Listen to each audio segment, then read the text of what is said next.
हर घर से हिडमा निकलेगा, कितने कन्हैया मारोगे, हर घर से कन्हैया निकलेगा।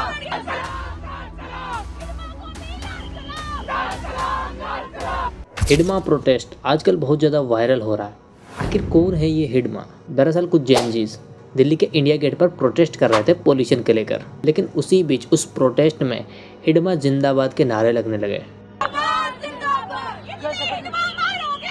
हिडमा तुम अमर रहो, इस तरह की नारेबाजी होने लगी। जो हिडमा को नहीं जानते उनको मैं बता दूं कि हिडमा एक तरह का नक्सलवादी था जिसने 67 सिविलियंस का मर्डर किया था। उसके अलावा हिडमा ने काफ़ी सारे इंडियन सोल्जर्स को धोखे से मार गिराया था। उसके सर पर 1 करोड़ रुपए का इनाम भारत सरकार ने रखा था। तो आखिर ऐसे आतंकवादी या ऐसे नक्सलवादी के नारे इंडिया में इंडिया गेट के सामने, वो भी प्रदूषण वाले प्रोटेस्ट में क्यों लगाए जा रहे हैं? खबर ये भी सामने आ रही है कि प्रोटेस्टकारियों द्वारा जब प्रशासन उन्हें रोकने आया, जब पुलिस इस नारेबाजी को रोकने आई, तब प्रोटेस्टकारियों ने पुलिस विभाग पर चीली स्प्रे का प्रहार किया। अब ऐसे लोग जो पर्यावरण प्रदूषण को रोकने के लिए प्रोटेस्ट करने आए हैं, क्या वो अपने साथ चिली स्प्रे लेकर आएंगे? क्या वो हिडमा जिंदाबाद के नारे लगाएंगे? कहीं से कहीं तक ये लोग पर्यावरण के लिए प्रोटेस्ट नहीं कर रहे थे। अब ऐसे देशद्रोहियों को रोकने का प्रयास जब पुलिस ने किया, तब इन्होंने पुलिस पर भी अटैक कर दिया। इतना करने के बाद भी हमारी ओपोजिशन पार्टी कांग्रेस, बीजेपी और हमारी पुलिस प्रशासन पर सवाल खड़े कर रही है कि उन्होंने प्रोटेस्टकारियों को दबाने का प्रयास किया है। अब इस बात को लेकर बहुत बड़ा बवाल खड़ा हो चुका है। कुछ प्रोटेस्टकारियों द्वारा बीजेपी और आरएसएस पर संगीन आरोप लगाए गए। आरएसएस और बीजेपी के गुंडों ने हमको रोका। उनमें से काफी लोगों का बयान था कि बीजेपी और आरएसएस के लोगों ने उन पर प्रहार किया।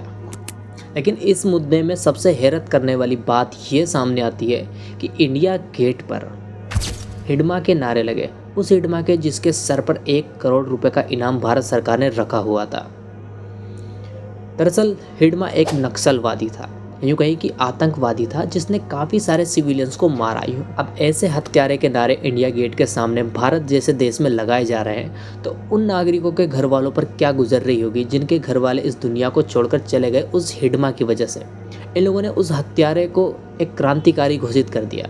मतलब हिडमा का ऐसा क्या योगदान था पर्यावरण को लेकर, जिसका नाम आज जोरों शोरों से लिया जा रहा था एंटी पोल्यूशन प्रोटेस्ट में। मतलब उस हिडमा ने ऐसा कौन सा काम किया था जिससे इस एनवायरनमेंट को काफ़ी ज़्यादा लाभ हुआ, बल्कि उसने हमारे देश के कई सैनिकों को मार दिया था। ऐसे गद्दार का नाम प्रोटेस्ट में जब जेएनजी द्वारा लिया जा रहा था, तब वाकई सोचने वाली बात थी कि ऐसे गद्दार का नाम जेएनजी द्वारा इस प्रोटेस्ट में क्यों लिया जा रहा है। लेकिन ये बात जब सामने आई, जब प्रोटेस्टर द्वारा बीजेपी और आरएसएस पर संगीन आरोप लगाए गए, आरएसएस और बीजेपी के गुंडों ने हमको रोका और हमारे ऊपर अटैक करना शुरू किया। तो यहीं से सारा खेल समझ में आता है कि प्रोटेस्टर जो प्रीपेड प्रोटेस्टर थे। मैं इन प्रोटेस्टकारियों को प्रिपेयर्ड क्यों कह रहा हूँ? क्योंकि इनको काफ़ी जोर शोर से सपोर्ट मिल रहा है ओपोजिशन पार्टी यानी कि कांग्रेस से। और अगर ऐसा है तो भाई बहुत ही शर्म की बात है। अगर ये राजनीति है तो इससे गंदी राजनीति क्या ही हो सकती है। अगर इन लोगों को उस नक्सली हिडमा से इतनी हमदर्दी थी तो उसके लिए ये लोग अलग से भी प्रोटेस्ट कर सकते थे।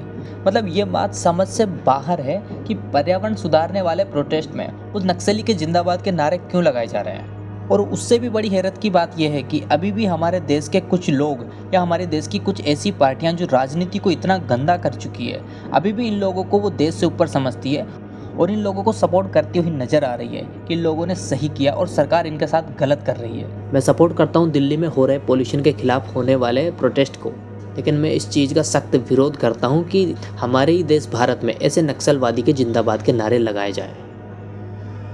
ये सरासर गलत है। आप लोगों का इस बारे में क्या कहना है? अपनी राय आप हमें कमेंट में ज़रूर बता सकते हैं। वीडियो अगर पसंद आई हो तो वीडियो को लाइक कर दो और हमारे चैनल को सब्सक्राइब कर दो।